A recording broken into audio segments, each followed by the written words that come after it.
మేడ్చల్ జిల్లాలో జరిగిన రోడ్డు ప్రమాదం ఒకే కుటుంబానికి చెందిన ముగ్గురు దుర్మరణం చెందారు.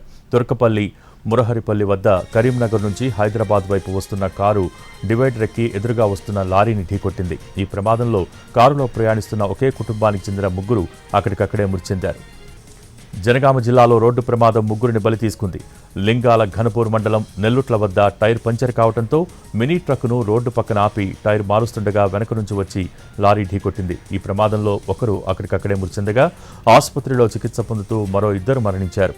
మృతులు రోహిత్, రాజేందర్, మధుగా గుర్తించారు. ఈ ఘటనపై కేసు నమోదు చేసుకున్న పోలీసులు దర్యాప్తు చేపట్టారు.